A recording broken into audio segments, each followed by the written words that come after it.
Exactly. Mm-hmm. Look at you with the water. How do you know it's water? Maybe it's. I don't think you drink coffee through a straw. Mm-hmm. Maybe it's one of those 3-week-old Gatorades. It is water, my friend. Very good. We're live, Tass. It's been a while since I've seen you, man. Yeah, it's been a long time. How you been? Good. Yeah. It is muggy here. Hey, Mr. Perry. Oh, is it? You're having a heat wave or something, aren't you? Mm-hmm. Yes, sir. All right. But I don't mind the warm at all. You don't. Yeah, but it's like bad, right? Yeah, it's like upper 80s, very sticky. But I'll take it. Hello, Mr. Walls. How's Mr. Walls? Tess, let me shut this door. Hold. Give me 1 second. Sure. Thanks, Tess. No worries. No worries. And Mr. Walls, let's connect maybe after the show today, or if tomorrow works better, that's fine too. All right. So, Tess, the topic of the day, I think, is single school, single location, or multiple locations, or something about a second location, or opening your first location. That's what it is. Huh? Never mind.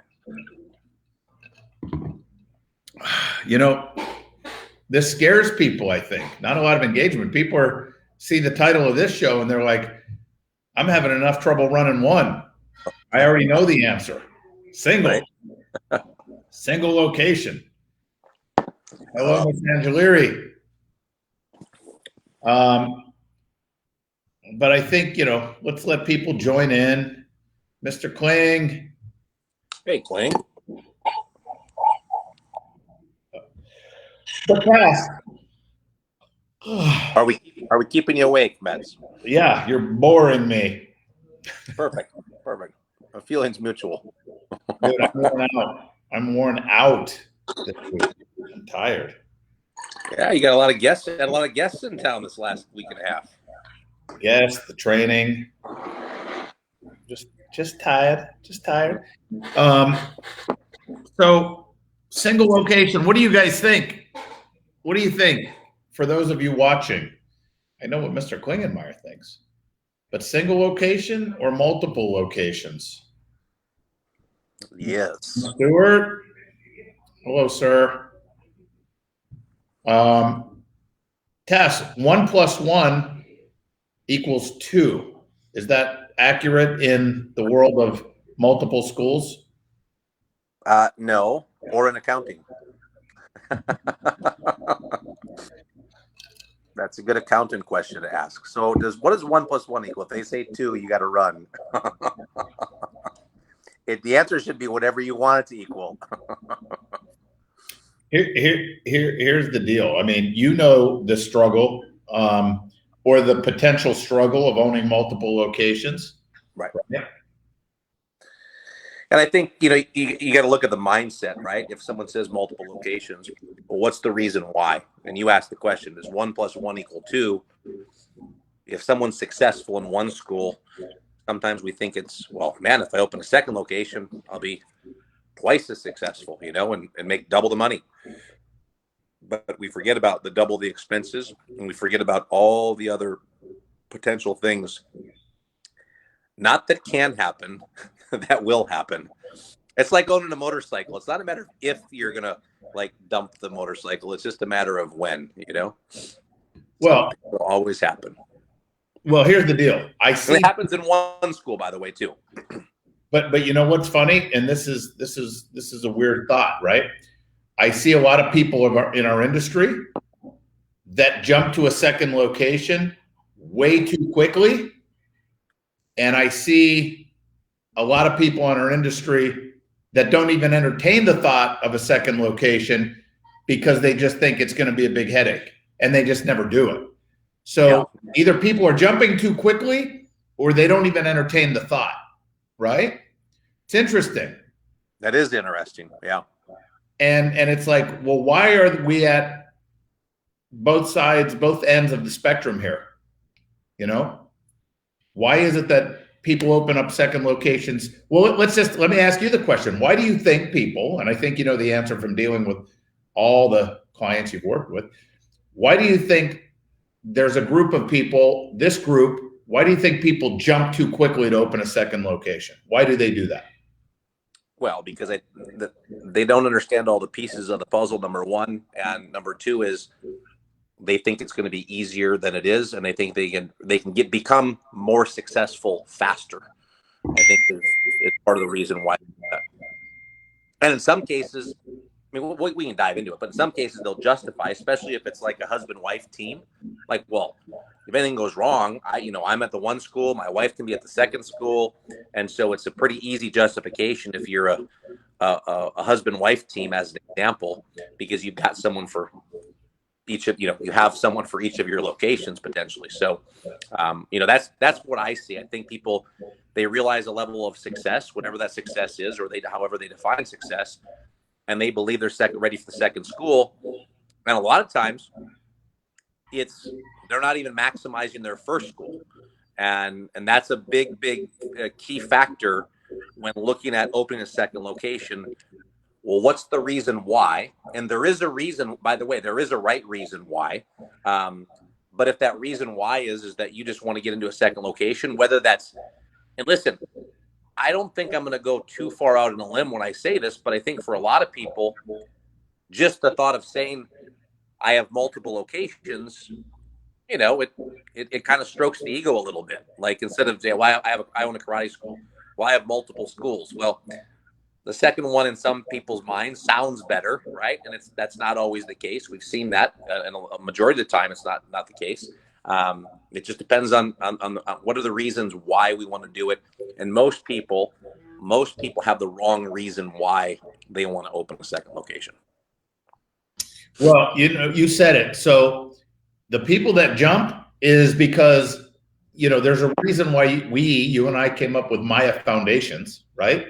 Because we see schools jump too quickly on expansion or opening a second location because they feel like they have maxed out their space, because they don't understand schedule, pricing structure, programs, and mass enrollments, let's say. But really, schedule, people don't understand there's a right way and a better way to do a class schedule, and they jump way too quickly. Or they do have a lot of students, but their student value is so low, they're not bringing in enough revenue with the students that they have. So they're maxed out in the space that they currently have, and they feel like they need another location, even though the revenue is not even doing well. And, Mr. Ra here, Mr. Ra, Sung Ra, a famous steakhouse franchise owner once said, one steakhouse, one problem, two steakhouses, 11 problems, three steakhouses, 111 problems. Well, one steakhouse, one stream of revenue, two steakhouses, maybe 11 streams, and also 111 streams of revenue. It's risk versus reward. However, oh, look, MAIA Edge commented already. High risk, high reward. Look at that. However, if you understand systems and you have tight systems, there's always more problems. Any problem you have at one school, you can have at more schools. But it's not really about the multiple schools. It's about the more students, the more problems you can have. The more staff, the more problems you can have. But you can also have much more success and affect many more people in the community, provide opportunity for people. But we see people open up schools prematurely when they really don't know how to maximize the first school. They think they are because they have a lot of students. And a lot of students is just one part of the puzzle. And then they open up a second school, and oftentimes it's premature. If you do not have systems, you cannot be in two places at once, obviously. And for those of you who say, well, I don't really teach a lot of classes, and I can, I have staff or instructors that can teach, and I can bounce back and forth. Well, that's just not always the case. Your presence will be felt. If you have one location, your whole focus is on that location, whether you're physically there all the time or not. When you have a second location, your focus isn't fully on either location. But if you have systems, it is not hard to run multiple locations. I mean, it's literally like making copies, carbon copies. And when I say carbon copies, has nothing to do with watering down the teachings, right? If I have an instructor that teaches one of my classes in my one school or 30 of my classes in my one school, I don't want to put anyone on the floor where it's going to be watered down of what my traditional martial arts program is. So if you feel that way, why do you even have anyone teach one class? Like, why do you want one class that's just subpar? No, we train people and we want to make sure all our classes are high level. But if I can duplicate that and have another high level instructor here and duplicate that here, classes will be covered, right?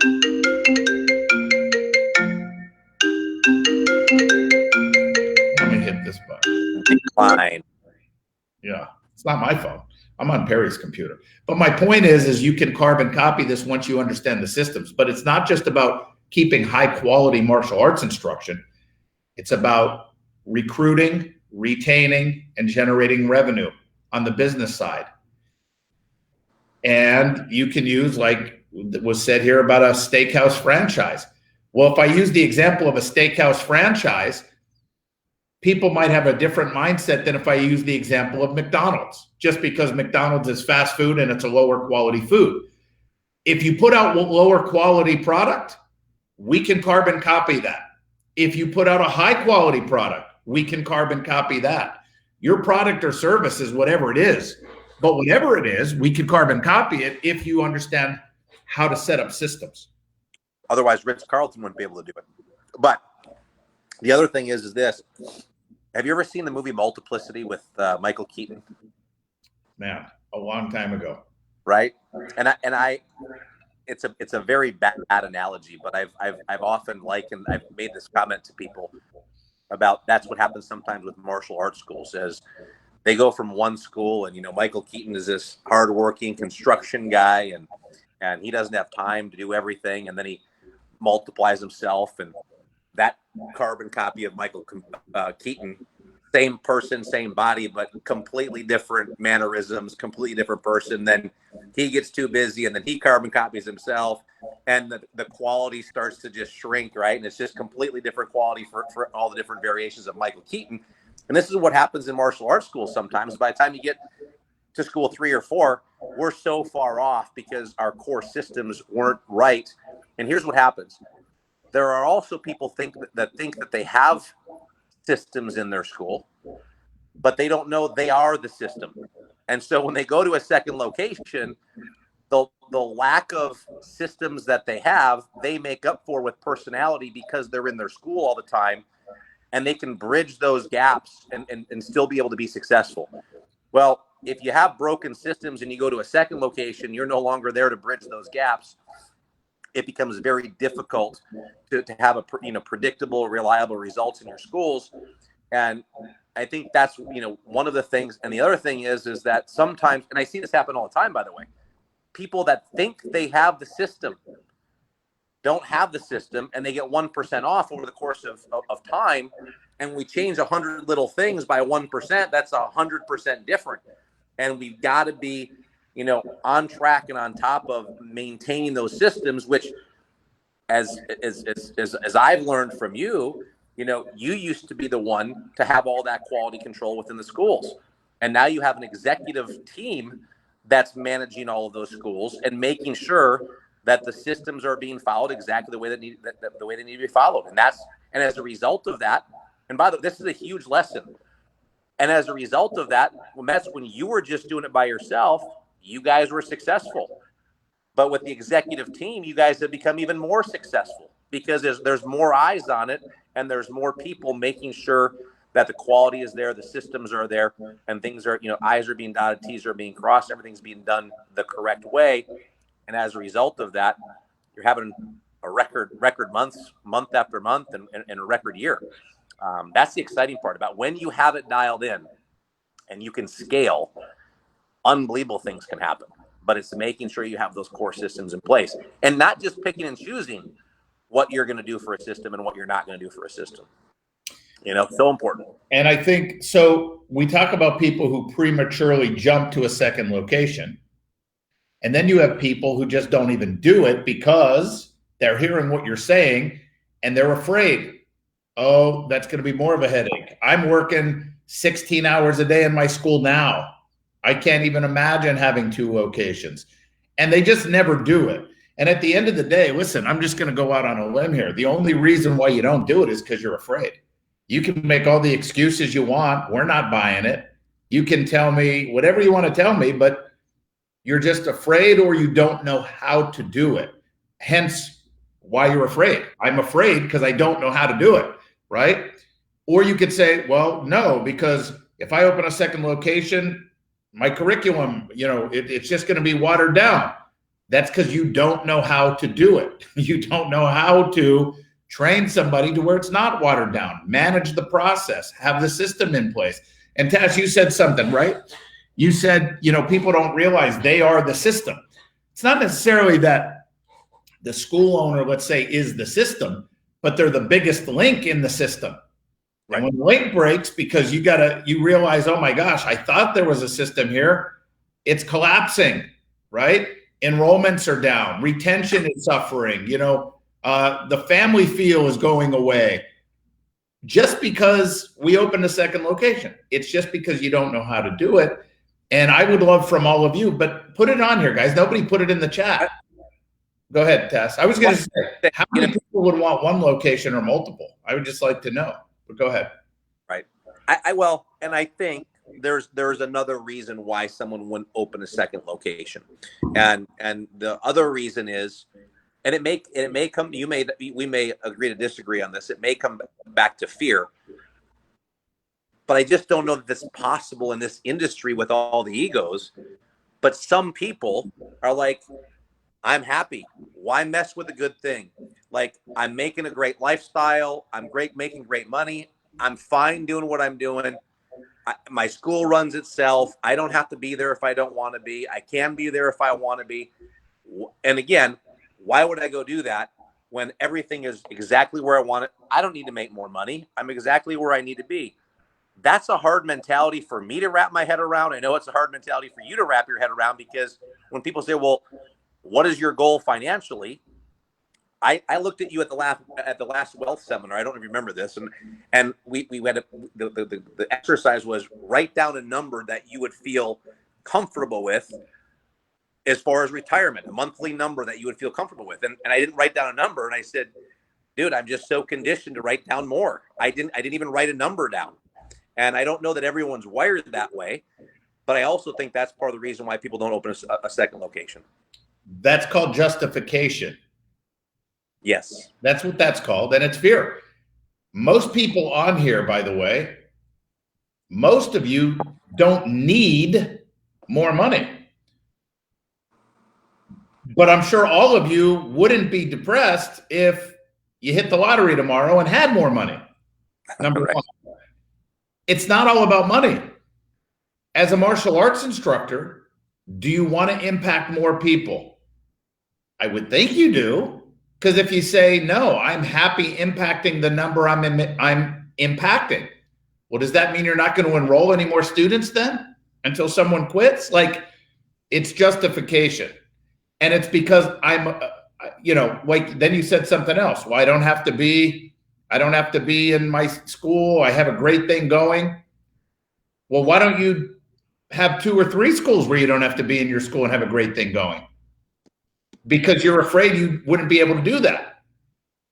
You're afraid you're going to lose that. I think it's justification. I just think. And you also don't have people asking you the questions that you're asking right now. And so you don't have to explain yourself to anybody, right? I mean, if you were consulting somebody and they had 250 students and they had a $200 student value and they were doing amazing and they had the bench strength and they had the team and they had the systems in place, and they say, well, no, hey, you're probably ready for a second location, which, by the way, very rarely does that happen when someone, this is the other extreme, right? Where someone they're doing a great job in their school, things are good, they're maximizing their business, and they're ready and they've been ready, is lesser of, it's becoming more and more prominent with how schools are doing. Like a lot of our elite schools are just crushing it.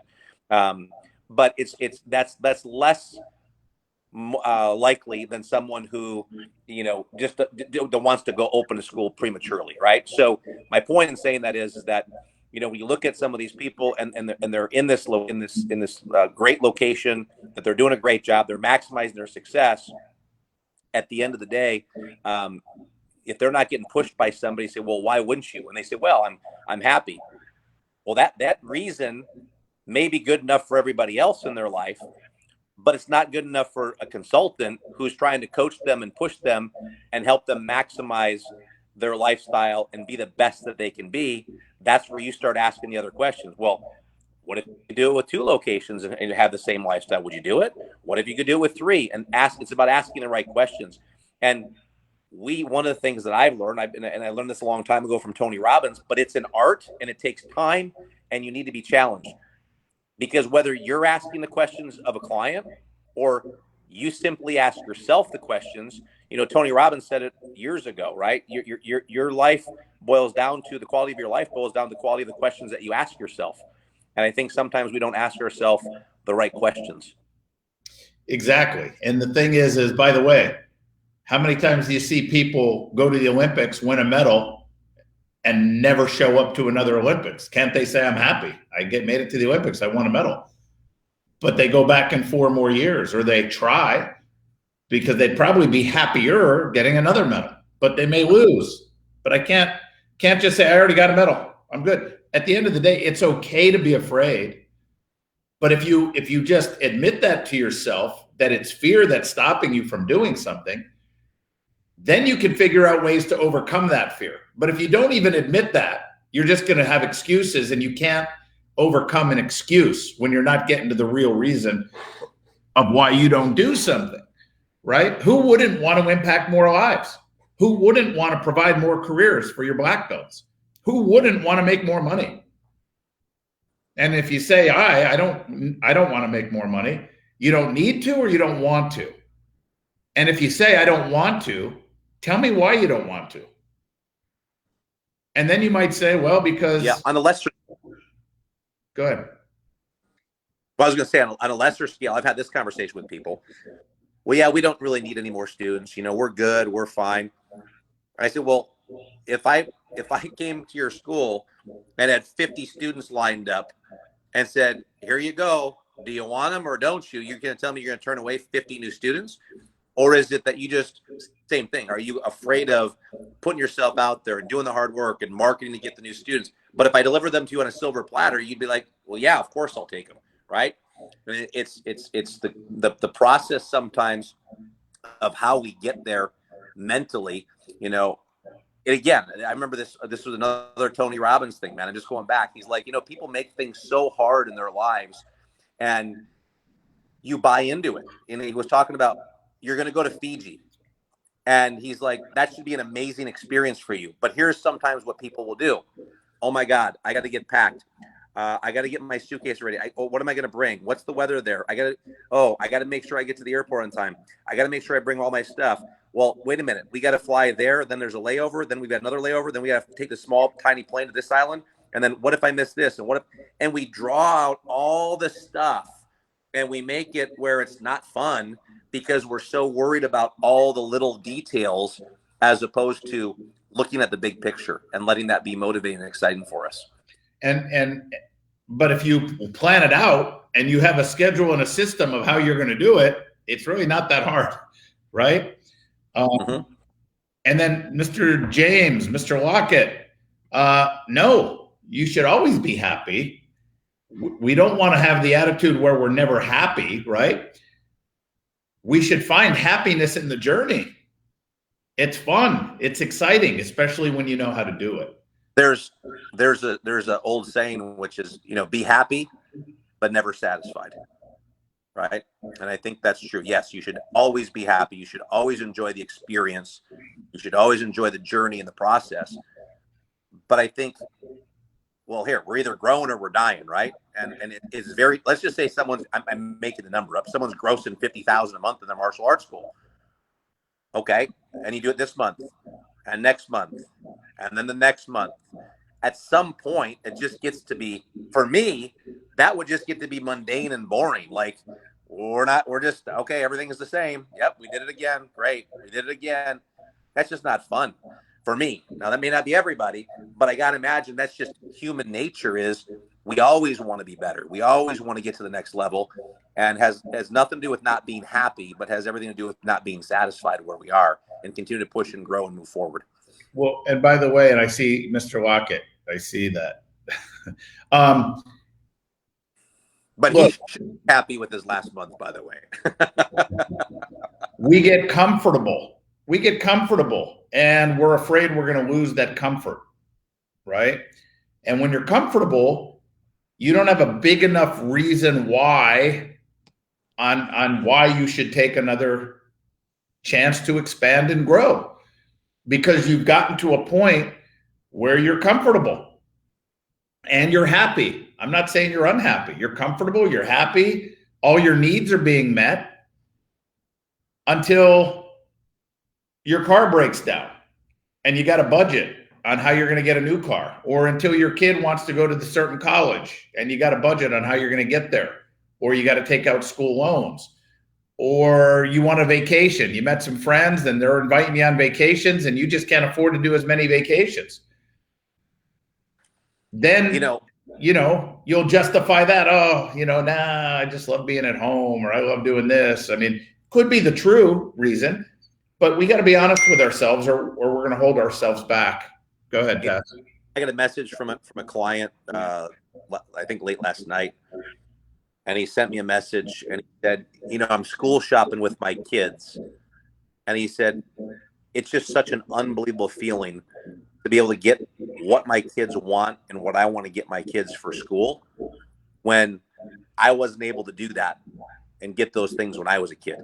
And that sounds, and that was the text, like me just being grateful for being in this position, and something so small about, well, we can't, I'm making this up, this wasn't part of the text, but I can't get the Trapper Keeper. You need to get these folders because we can't afford the Trapper Keeper. Or I don't even know if they make Trapper Keepers anymore, by the way. But whatever it is, or the nice school shoes, or you're going to get these clothes instead of those clothes.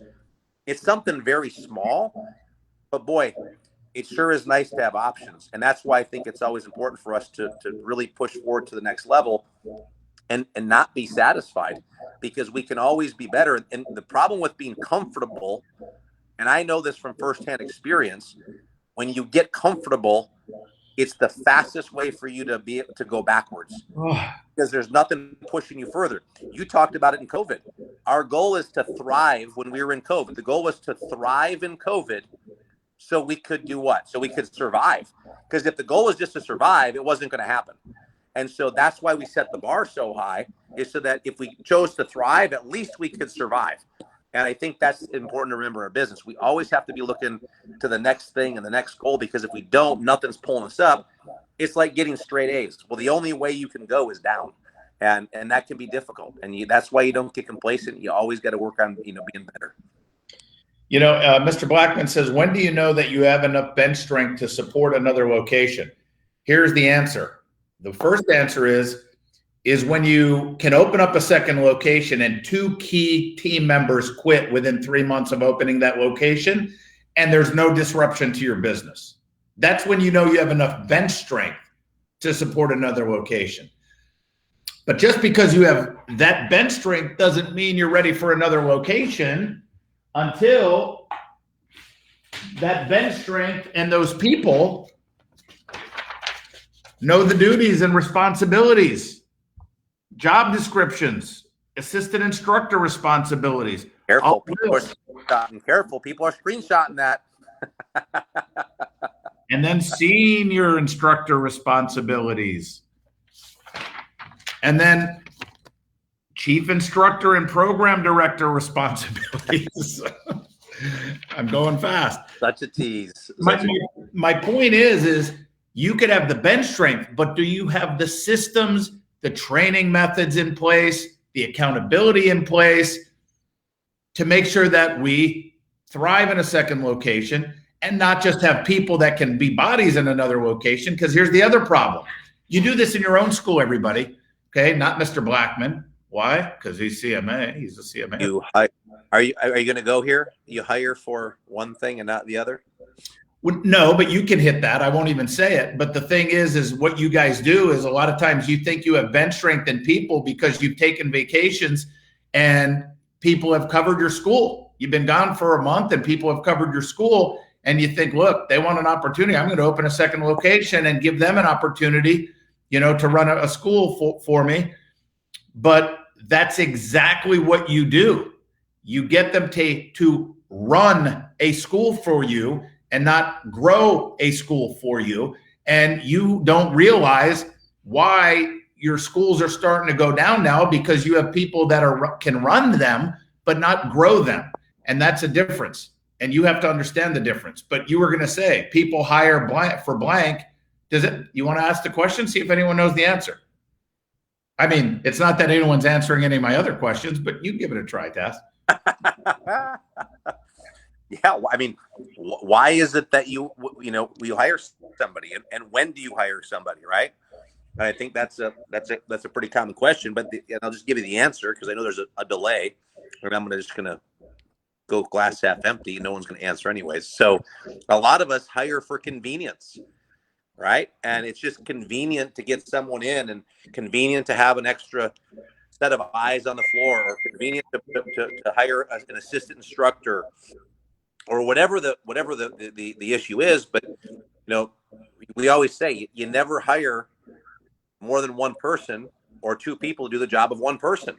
And sometimes we do that just because it's more convenient. It takes some of the heavy lifting off of our plate and things like that. And then we run into challenges with schools where payroll is way out of whack. And by the way, that's not building bench strength on purpose. That's just hiring for convenience as opposed to hiring for growth. There is a difference. And you got to evaluate and find out who is in your business right now, that's in your business for a job, or who's in your business for a career.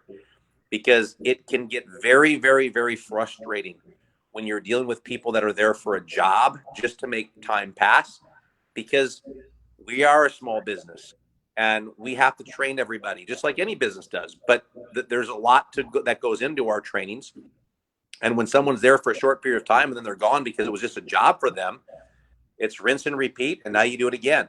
You want to find people that want to get on the train. They want to go to the top of the mountain. They're passionate. They're enthusiastic. They have a burning desire to grow. And those are the people that you want with you, and give them a career path where they can really see the vision. And that's why he was showing you the instructor and program or pathway, where they have a clear vision as to where they can get to, and that they can really see it on paper. Because Metz, you used to do this. I used to do this.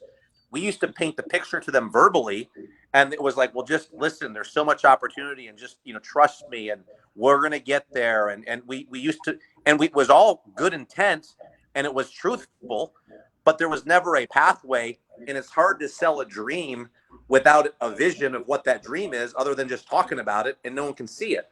But when you can see the pathway and see what needs to be done and see where you can go, martial art, I think everybody on here, at some point, if you're doing martial arts full time, somebody has asked you, well, what do you do for a real job? Or what's your real job? That's an embarrassing question that this industry gets asked.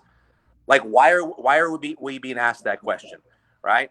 And this is why we lay out the pathway so people can see there. It's a real career. There's real dollars, and you can make a really, really good living teaching martial arts or being a program director in what we do. And it's so imperative, and it's made a huge difference, in the culture with the employees, with the staff, the team, whatever you want to call them, in the culture of your school. And now they've got a vested interest and they want to move forward and they want to move up. And those are the type of players that you want on your team, is you want those motivated people that want careers. So I think if anyone has ever, first of all, I think everybody on here would like to have more money. I think everyone on here would like to impact more people with their martial arts. I think everyone on here would like the ability to give careers to their black belts or their assistants, or at least an option for them. I think everybody would like all of that. So then I ask you, you want to do all of that stuff, how are you going to do it without opening up more locations? And by the way, it sounds like we're doing an infomercial to open up more schools. If I get you to open more schools, that has zero impact on me, except maybe you'll be a competitor in my area, right? Right. We just want to help you guys and get you to understand, don't set boundaries and limits on you or your team or the amount of students you can impact. Just first understand, number one, accept the fact that it's fear that's holding you back. Number one. Then number two, what am I afraid of? What am I afraid of? I'm afraid I don't know how to do it. I'm afraid that I'm going to have more headaches. Well, that goes back to because we don't know how to do it, right? I'm afraid I'm going to lose the lifestyle that I have currently. I'm afraid that my product or service is going to be watered down. Write it down, right? Then number three is, if you ask yourself the question, you will come up with the answer. Once you write everything down on step two, then ask on number three, how do I overcome all that? I need to learn how to do it. I need to attend more events. I need to train my people better. I need to set up a training and management system and have more consistent meetings. I mean, you'll start coming up with the answers. Then, if you want to open a second location, remember, if you open a second location, just assume two key people, not two people, like two 15-year-old assistants, let's say, two key people assume are going to quit within 3 months of opening that second location. Will you still be okay and not even take a dip? Will it be seamless? That's the bench strength you need. That's the Metzger curse, is what that is. Because it comes true when you open a second location and you see your two key staff members go in the first 3 to 6 months. You're like, why did he say that? Well, he said it because he's done this over and over and over, and it's in his experience. So it's not, you guys know this, it's not theory. It's not like, well, conceptually, here's what you should think about. It's happened over and over. I told you this, and you really didn't believe me, though, did you? Well, I don't know if I didn't believe you, but I just hoped that it wouldn't happen to me. Happens to everybody. Yes, it does. And not everybody, guys. So don't chime in. Didn't happen to me. We did. But you got to. You're not trying hard enough. you got to assume that's going to happen, because you cannot open a second location and have that happen and then be like, oh my gosh, what do I do? Sometimes school owners will say, well, if it happens, I can always jump in and I could just teach until we find someone. That could take a year. That could take multiple years. But you also set a bar, because it's your business, your system, your culture, your personality. Then whoever comes in will be compared to you. And that's a transition in itself, to transition yourself off the floor. Not saying that you're better or the other instructor is better, just that it's your personality that built up. People have stayed because they got used to you. They like you, right? Same thing as if another instructor, if I go into one of my schools and start teaching, I guarantee you we will have students quit. Did I ever tell you the story, Metz? I jumped back on the floor. This is maybe 3 years ago. I jumped in for a class, and there was a green belt that came out, and his belt was tied wrong. And I said, I was probably a little abrasive. I said, you're not getting on that floor until your belt's tied right. I said, you're a green belt. There's zero excuse you don't know how to tie your belt. and he started to cry. Nice. And so finally I took one of the leadership kids, I said, hey, go help him tie his belt. The next day we got an email from the parent. Said, I don't know who the new staff member is, but he's not very nice. Yeah. True story, man. I do remember that. So funny. And then here's a question from Mr. Blackman. Once you have systems in place, at what number of locations does it become easier to manage? Is 2 more difficult than 4? I would say 2, 3, and 4 are more difficult than 5, 6, 7, 8, 9, and 10. Because you're not bringing in necessarily as much revenue with 2 locations or 3 to put in a middle management corporate structure executive team to oversee the operations, because now you got to support these salaries and the salaries in the school along with you. But when you have more locations, then you could support that. So, 2 is definitely more difficult than 4. I think what he's saying is don't go from 1 to 2, go from 1 to 5. It's just easier. Yeah, go do that. Don't do that. But most of the time when we're consulting people, Tass, and you know this, the group that we work with, when we work with school owners, we get you to a level of success. It's you all that want to jump prematurely to open a second school that we usually say, not yet. Not yet. But you do that because you start doing so well. But you trust us on when you're ready and when you're not. I mean, Tass, what did you do? Was it 2 years that you wanted to open a second location? And I said, no, I don't think that's a good idea. It was 2 years. I remember actually I was going to go in with a partner on a deal on a school, and it was going to be 2 hours away. And, you're like, no, absolutely not. Number 1, why partner? Number 2, you're not ready. And number 3, you should do it on your own when you're ready for it. But let's just wait. And yeah, it was about 2 years that happened. And yeah, I had a lot of bench strength, and we were crushing it at our main school. And we had a power team at that school. And then we broke apart that power. I mean, look, I'm just going to be, transparent with people. You break apart the power team, and things are different. And that main location, the numbers can drop a little bit because your power team is no longer there because you moved them over. Now the dynamics are different. The people they're working with are sometimes a little bit different because they're not used to having everybody. So it definitely can be a challenge, but done correctly, just like anyone in here, if you guys had a head instructor that left your school, you'd see a little bit of a dip or a great program director, you'd see a dip in your revenue. There's no question. The question is how fast can you recover from that? And how fast can you get the second or the next location, up on its feet and where it needs to be. And Mr. Blackman, just not ready to take the leap of faith. Heart wants to, but not strong enough team. No, I disagree. I think you have a very strong team.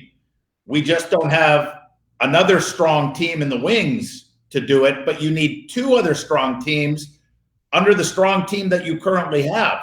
So the next strong team will go open the school, and I still have a strong team under this strong team in case something happens with this other strong team. A lot of strong team talk here. That's right. And Mr. Blackman, make sure you and your team have questions. I'm going to be calling you in a few hours here, but remember, I need questions so I can answer the specific challenges, because Mr. Blackman's one of those schools that are crushing it. They're running on systems. They know what needs to be done. They know what they need to do. And I want to just hear specific questions that you or your team have when I give you a call here in a couple hours, because you guys are a very strong team. So extremely strong. Well, Tass, there it is. So single school or multiple schools, I don't know. All I'm saying is, here's the concept or theme of this call. Don't set limits on yourself out of fear. On anything. Right. Yeah. Agreed. Yep. And we all do it, well, that's a different conversation, but it's okay to pull triggers, but you just have to make sure you have the knowledge and things to back the triggers that you're pulling, and don't pull triggers preemptively. That's it. Be calculated on your risk. You got to take risks, but just be calculated. And if you don't know how, call Shane. He'll tell you. He'll tell you how. Yeah, right on. There it is. So, all right, Tass, you have a second to give me a buzz? I do. Absolutely. All right. Well, guys, good luck. Go crush your August. Get ready for back to school, and we'll see everyone next week. All right, everybody. Thanks for tuning in, everybody. Thank you. Guys. Bye-bye.